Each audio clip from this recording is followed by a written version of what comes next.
Hello friends, welcome to study online. और हमने जो है लास्ट सीरीज़ में जो है हमारे 10 क्वेश्चंस किए थे मगध साम्राज्य की, जो हमारी सीरीज चल रही थी महत्वपूर्ण क्वेश्चंस वाली, जिसमें हमने प्रीवियस ईयर क्वेश्चंस भी जो है शामिल किए थे। उसी में जो है उसी सीरीज़ को आगे बढ़ाते हुए अब हम पहुंच गए हैं मौर्य वंश की तरफ। और यहाँ पे जो है सबसे पहले हम स्टार्ट करने वाले हैं मौर्य वंश के भौगोलिक विस्तार को देखते हुए। उससे पहले अगर हम सीरीज़ को आगे बढ़ा रहे हैं तो अगर आप चैनल पे नए हैं तो चैनल को सब्सक्राइब कर दें और अपने फ्रेंड्स के साथ शेयर करें। यहाँ हम महत्वपूर्ण क्वेश्चन जो है वो 10 क्वेश्चंस को रिवाइज करने वाले हैं मौर्य वंश से रिलेटेड, क्योंकि ये बहुत ही इंपॉर्टेंट चैप्टर है और इसमें से क्वेश्चन हर एग्ज़ाम में, आपके वनडे एग्ज़ाम हो गया या कोई भी एग्ज़ाम हो गया आपका जहाँ पे आपकी जीके के बारे में पूछा जाता है, स्टैटिक जीके जिसमें भी आती है, उसमें इस चैप्टर से जो है वो क्वेश्चन बनते ही बनते हैं। तो इसको आप बहुत ही ध्यान से जो है वो रिवाइज़ करना। इससे रिलेटेड अगर आप पूरा चैप्टर पढ़ना चाहते हैं तो वो भी कमेंट करके बता सकते हैं, वो भी जल्दी ही वीडियोस जो है वो अपलोड हो जाएंगी। लेकिन अगर आपने ऑलरेडी इसको पढ़ रखा है तो आप इन क्वेश्चंस को कितना बना पाते हैं और 10 में से आपका क्या स्कोर है वो आप ज़रूर जो है वो कमेंट करके ज़रूर बताइएगा। तो सबसे पहले देख लेते हैं मौर्य वंश का जो है वो भौगोलिक विस्तार जो है आप देख पाएंगे। तो स्क्रीन पर आपको दिख जाएगा कि जो भौगोलिक विस्तार है वो किस तरीके का दिख रहा है, आप देख पाएंगे। तो यहाँ पे जो है वो तक्षशिला से लेके यहाँ पे पथाला जो है, यहाँ जो है आप देख पाएंगे कि इसका जो भौगोलिक विस्तार है, जो आप ये जो भी इसका जो पूरा एरिया देख पाएंगे तो आप मतलब, क्योंकि पहले जो है कोई हमारे इतने स्टेट्स तो बटे नहीं हुए थे, तो यहाँ पे अफ़गानिस्तान हो गया, पाकिस्तान हो गया, ये सभी इसी के हिस्से थे। तो वहाँ से जो होता है ना कि पूरा एरिया जो आप देख पाएंगे, यहाँ पे आप पाटलिपुत्र को भी देख सकते हैं, तक्षशिला को देख सकते हैं, इंद्रप्रस्थ को देख सकते हैं, मथुरा को देख सकते हैं। जो उस टाइम के जो बहुत बड़े बड़े जो है वो राजनीतिक या फिर ऐतिहासिक शहर थे, उनको आप देख पाएंगे। तो आप एक थोड़ा सा आइडिया हो जाएगा कि उसका विस्तार किस तरीके से है। और जब आपको भौगोलिक स्थिति की जानकारी होती है ना, तो जब आप क्वेश्चंस करते हैं ना, किसी जगह का नाम आता है तो वो आपके माइंड में स्ट्राइक करता है। तो आप एक बार जो है थोड़ा सा इसमें याद कर लीजिए, इसका स्क्रीनशॉट वगैरह आप लेके रख सकते हैं। और यहाँ पे आप देख पाएंगे, तो यहाँ पे जो है आप इसका जो भौगोलिक विस्तार है वो अच्छे से देख पाएंगे। और मौर्य वंश जो था वो बहुत अच्छे सा, बहुत मतलब ये कह सकते हैं कि संपूर्ण जो भारत था उस पर उन्होंने जो है वो राज किया है। तो चलिए इससे रिलेटेड हमारे जो क्वेश्चंस हैं उनको कर लेते हैं। फर्स्ट क्वेश्चन यहाँ पे हम देख लेते हैं, मौर्य वंश की स्थापना किसने की थी। देखिए यहाँ पे जो है मैंने जो आपका बैकग्राउंड है वो ब्लैक रखा है, इसलिए क्योंकि बहुत सारे जो व्यूवर्स हैं वो बोलते हैं कि वाइट बैकग्राउंड से ना थोड़ा सा आंखों में वो लगता है काफ़ी देर तक जब हम उसको देखते हैं। तो बैकग्राउंड अगर मैंने ब्लैक कर दिया है तो ये आपकी जो है आइज़ को भी ज़्यादा जो है वो हार्मफुल नहीं रहेगा, इसलिए इसको ब्लैक किया गया है। तो यहाँ पर हम देख लेते हैं पहला क्वेश्चन, मौर्य वंश की स्थापना किसने की थी। तो देखिए मौर्य वंश क्योंकि स्टार्ट हो गया मौर्य वंश, हमने लास्ट में पढ़ा था कि जब नंदवंश चल रहा था तो नंदवंश का जो प्रथम शासक था जिसने स्थापना की थी वो था महापद्म नंद, और जो लास्ट शासक था वो था घनानंद। अब यहाँ पे देखिए घनानंद के बारे में आपने बहुत सुना होगा, वो बहुत ही क्रूर राजा था। और उसने क्या किया था कि घनानंद के दरबार में एक जो बहुत अच्छा, जो जिसको कहेंगे कि एक विद्वान आदमी जो वो रहते थे, चाणक्य की जो है वो उन्होंने बेइज्जती कर दी थी, बेइज्जती करके उनको बाहर निकाल दिया था। और उस बेइज्जती का बदला लेने के लिए, या फिर ये कहें कि एक साम्राज्य को एक अच्छी दिशा देने के लिए चाणक्य ने जो है वो एक बहुत ही काबिल इंसान के साथ में जो है वो एक नए वंश की स्थापना करने की कोशिश की। और जिसने स्थापना की उसका नाम है चंद्रगुप्त मौर्य। तो हमारा जो क्वेश्चन था उसका आंसर है चंद्रगुप्त मौर्य। चंद्रगुप्त मौर्य के साथ जो है घनानंद ने मिलके, या फिर ये कहें कि चाणक्य के साथ मिलके जो है वो चंद्रगुप्त ने नंदवंश को जो है वो पराजित कर दिया था, यानी कि उसका विनाश कर दिया था, और यहाँ पे मौर्य वंश की स्थापना की थी। क्योंकि जो है हमसे कई बार ऐसा पूछा जाता है कि मौर्य वंश की स्थापना किसने की थी, तो कई बार जो है कन्फ्यूज़न हो जाता है, क्योंकि मौर्य वंश में जो होता है घनानंद का बहुत बड़ा रोल है मौर्य वंश के टाइम पे भी। तो उसमें जो है ना बहुत सारे बच्चे जो है वो कन्फ्यूज़ हो जाते हैं। तो मौर्य वंश की स्थापना जो है वो चंद्रगुप्त मौर्य ने की थी। की सहायता से चंद्रगुप्त मौर्य ने मौर्य वंश की स्थापना की थी। तो देखिए यहाँ पे हमने पहले ही क्वेश्चन में जो है वो डिस्कस कर लिया है कि चाणक्य, जिनको हम विष्णुगुप्त के नाम से भी जानते हैं, जिसमें उनका ये क्वेश्चन भी बहुत एग्जाम में पूछा गया है कि चाणक्य को और किन नाम से जाना जाता है, तो उनको विष्णुगुप्त के नाम से भी जाना जाता है। फिलहाल हमारा आंसर ये है कि किसकी सहायता से चंद्रगुप्त मौर्य ने मौर्य वंश की स्थापना की थी। तो यहाँ पे जो है वो राइट आंसर हो जाएगा हमारा चाणक्य। और ये क्वेश्चन जो है ये एग्ज़ाम में पूछा हुआ क्वेश्चन है, तो आप जो है इसको ज़रूर, क्योंकि आपको पता होगा कि एसएससी वगैरह में जो है ना बहुत बार क्वेश्चन जो है वो एज इट इज़ रिपीट होते हैं। तो जो वनडे एग्ज़ाम है ना उनमें बहुत क्वेश्चंस ऐसे होते हैं जो बहुत बार जो है वो रिपीट हुए हैं। तो इन क्वेश्चंस को जो है आप आराम से इजीली कर पाएंगे जब आप इनकी प्रैक्टिस करेंगे। क्वेश्चन है, दिए गए कथनों में से कौन सा चंद्रगुप्त मौर्य के विषय में सही है। देखिए आजकल क्या हो गया है ना, पहले क्वेश्चंस जो होते हैं ना वो स्ट्रेट फॉरवर्ड आते थे, जैसे कि मैंने पहले 2 क्वेश्चन आपको दिखाए हैं, वो दोनों ही क्वेश्चन जो है वो एग्जाम में आए हुए क्वेश्चन है। लेकिन आजकल क्या हो गया है, अगर आपने एग्ज़ाम दिया होगा जो टीचिंग एग्ज़ाम होते हैं ना, क्योंकि मैंने एग्ज़ाम दिया है टीजीटी का और मेरा क्लियर भी है हुआ है उसमें, तो मैंने एग्ज़ाम में ये नोटिस किया कि क्योंकि देखो अब पहले जो होता है बच्चे कम एग्ज़ाम देते थे, तो उसमें जो होता है ना स्ट्रेट फॉरवर्ड क्वेश्चन पूछे जाते थे, उसी से बच्चे जो है वो एलिमिनेट हो जाते थे, जिसको आता है जिसको नहीं आता। लेकिन अब क्या हो गया, अब सारे ही बच्चे बहुत अच्छे से पढ़ाई करते हैं, बहुत अच्छे से कंटेंट को तैयार करते हैं। तो एग्ज़ामिनर जो होता है ना उसके ऊपर बहुत ज़्यादा प्रेशर हो जाता है कि वो किस तरीके से जो है वो एलिमिनेट करे बच्चों को एग्ज़ाम से, ताकि वो अच्छी खासी एक कट ऑफ जो है वो बना पाए। तो अब वो क्या करने लग गए हैं, अगर किसी ने ये इस तरीके के एग्ज़ाम दिए हैं जैसे कि, तो उसमें क्या होगा, स्टेटमेंट वाइज स्टेटमेंट टाइप के जो है ना वो क्वेश्चन दे देते हैं। तो अगर आपने उस कंटेंट को बहुत अच्छे से पढ़ा है तो भी आप उसको कर सकते हैं। कि देखिए जैसे कि यहाँ पे क्वेश्चन दिया हुआ है कि दिए गए कथनों में से कौन सा चंद्रगुप्त मौर्य के विषय में सही है। ये जो है टीजीटी में आया हुआ क्वेश्चन है, तो आप इसको देखेंगे कि उसमें इसी तरीके की स्टेटमेंट दी हुई है। उनके लिए सेंड्रोकोटस और एंड्रोकोटस शब्द कहे गए हैं। नंबर 2, भारत एकीकरण के लिए उनको जाना जाता है। नंबर 3, सेल्यूकस निकेटर की पुत्री से विवाह किया, या उपरोक्त सभी। तो देखिए अगर आपने क्वेश्चन तो आपके सामने ही है, लेकिन अगर आपने कंटेंट अच्छे से पढ़ा है तभी आप इसका आंसर दे पाएंगे। तो इसका आंसर जो है वो होगा उपरोक्त सभी, क्योंकि देखो सेंड्रोकोटस और एंड्रोकोटस जो है ना, यहाँ पे चंद्रगुप्त मौर्य के बारे में बताया गया है। और जो एशियाटिक सोसाइटी की जो स्थापना हुई थी, वहाँ पे विलियम जोन्स ने बताया था कि चंद्रगुप्त मौर्य के बारे में जो है ना जब बातें होती थी तो उनको जो है ना इस तरीके के नाम से जो है ना वो पुकारा जाता था। वहाँ पे एशियाटिक सोसाइटी जो थी वहाँ पे उनको इस तरीके के नाम से जो है वो पुकारा जाता था। चंद्रगुप्त मौर्य को एकीकरण के लिए इसलिए जाना जाता है क्योंकि मैंने आपको पहले ही उनका जो भौगोलिक विस्तार है साम्राज्य का वो मैंने दिखा दिया है।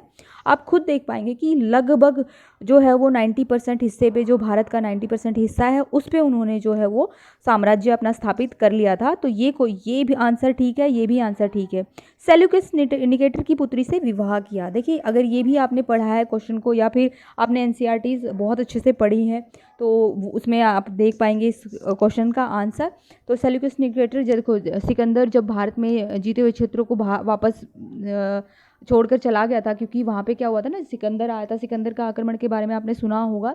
तो जब घनानंद के टाइम पे जो सिकंदर ने आक्रमण किया था, या बाद में भी सिकंदर ने आक्रमण किया था, तो उन्होंने जो भी साम्राज्य जीते थे वो छोड़ के चले गए थे। तो उनका एक, या ये कहें कि उनका जो रिप्रेजेंटेटिव था, या जो उनका ये कहें कि सेनापति था सेल्यूकस निकेटर, उसको देखभाल करने के लिए यहाँ पे छोड़ के गए। तो सेल्यूकस निकेटर के साथ में जब इसका युद्ध हुआ चंद्रगुप्त मौर्य का, तो चंद्रगुप्त मौर्य वहाँ पे विजयी हो गए। और ये क्वेश्चन भी आया हुआ है कि उनका जो युद्ध है वो कब हुआ था, तो ये भी आपको ध्यान रखना है, आगे क्वेश्चन आएगा उसके बारे में। लेकिन यहाँ पे क्या हुआ कि सेल्यूकस निकेटर जब युद्ध कर रहा था उसके साथ में, तो वो हार गया। तो वहाँ इन दोनों के बीच में एक संधि होती है। तो ट्रीटी के अनुसार जो है, संधि के अनुसार जो क्या करते हैं कि मेगास्थनीज जो सेल्यूकस निकेटर के दरबार में था दार्शनिक, वो चंद्रगुप्त मौर्य के दरबार में आ गया था। मेगास्थनीज के बारे में आपने सुना होगा। इसका एक क्वेश्चन आता है कि मेगास्थनीज ने कौन सी बुक लिखी थी, तो इंडिका बुक लिखी थी। तो वो जो होता है वो चंद्रगुप्त के दरबार में आ जाता है। और उसके बाद में जो है चंद्रगुप्त जो है वो 500 हाथी जो है वो सेल्यूकस निकेटर को देते हैं, और काबुल, गंधार और मरकत या हरात जैसे बहुत सारे जो क्षेत्र होते हैं वो सेल्यूकस निकेटर को चंद्रगुप्त मौर्य देते हैं। उसके अलावा जो होता है एक और काम होता है जो बहुत इम्पोर्टेंट होता है, वो होता है कि चंद्रगुप्त मौर्य जो होता है वो हेलेना यानी कि कार्नेलिया या हेलेना से जो है विवाह करते हैं, जो कि सेल्यूकस निकेटर की पुत्री होती है। तो सेल्यूकस निकेटर की तो जो पुत्री होती है उसका नाम होता है हेलेना। तो ये भी क्वेश्चन आपसे पूछा जा सकता है कि सेल्यूकस निकेटर की पुत्री जिससे चंद्रगुप्त मौर्य ने विवाह किया उनका नाम क्या था, तो उनका नाम था हेलेना। तो ये आप मतलब याद कर सकते हैं। तो ये क्वेश्चन तभी आप अटेम्प्ट कर पाएंगे जब आपने जो कंटेंट है उसको बहुत अच्छे से पढ़ा है। नेक्स्ट क्वेश्चन है, चंद्रगुप्त मौर्य और सेल्यूकस निकेटर के बीच में युद्ध कब हुआ था? जैसे कि मैंने अभी बताया कि उनके बीच में जो है वो युद्ध हुआ था, उस जगह पे हुआ, मतलब उस क्षेत्रों के लिए हुआ जब सिकंदर जो है वो जीत के जो है वो वापस चला गया था, क्योंकि उसको वहाँ पे रहना नहीं था, उसका सिर्फ मकसद था कि उसको जीतना था।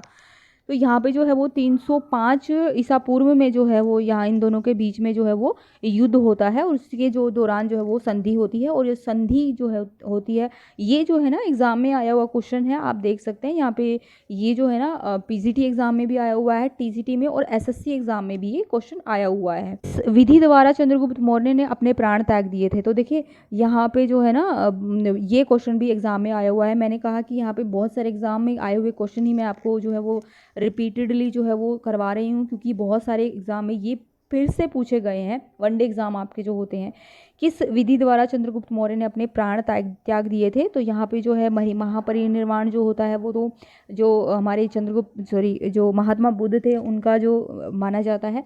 और जो अभिज्ञान है ये कुछ ऐसा कोई विधि नहीं होती, संस्कार जो होते हैं वो 4 अलग अलग संस्कार होते हैं, उनका कोई लेना देना ये नहीं है यहाँ पे। तो यहाँ पे संथरा या संलेखन, इन दोनों में से अगर कोई भी क्वेश्चन आंसर होगा, यानी कि ऑप्शन में दोनों में से कोई सा भी होगा, तो इनमें ही से ही आपको टिक करना है।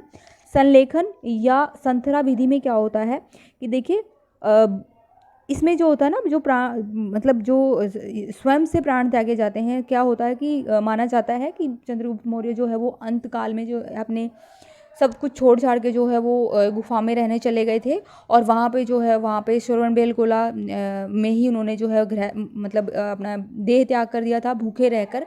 इसमें क्या होता है कि स्वयं से भूखे रहना होता है, और ये एक विधि होती है, यानी कि अपने आप को जो है कहते हैं कि सांसारिक चीज़ों से मुक्त करना और अपनी देह त्याग करना। तो ये एक संलेखन या संथरा विधि होती है, जिसमें व्यक्ति जो है वो संसार से दूर चला जाता है गुफाओं में, और वहाँ पे भूखे रह के जो है वो प्राण त्याग देता है।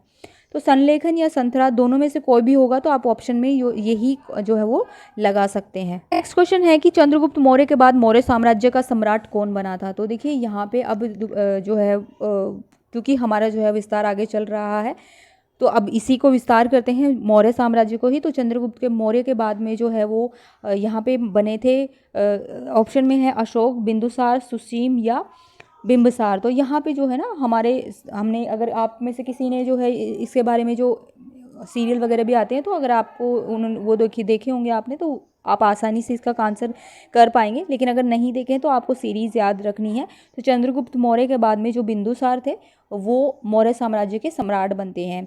ठीक है, तो यहाँ पे जो होता है ना ये जो है वो, क्योंकि जो हमारे हमने लास्ट क्वेश्चन में पढ़ा था कि चंद्रगुप्त मौर्य ने जो है वो 298 ईसा पूर्व में जो है उन्होंने गृह त्याग कर दिया था, और वो उनकी जो है वो संथरा विधि से उन्होंने अपने देह त्याग कर दिया था। तो 298 ईस्वी में ही जो है वो बिंदुसार वहाँ का जो है वो सम्राट बन जाता है।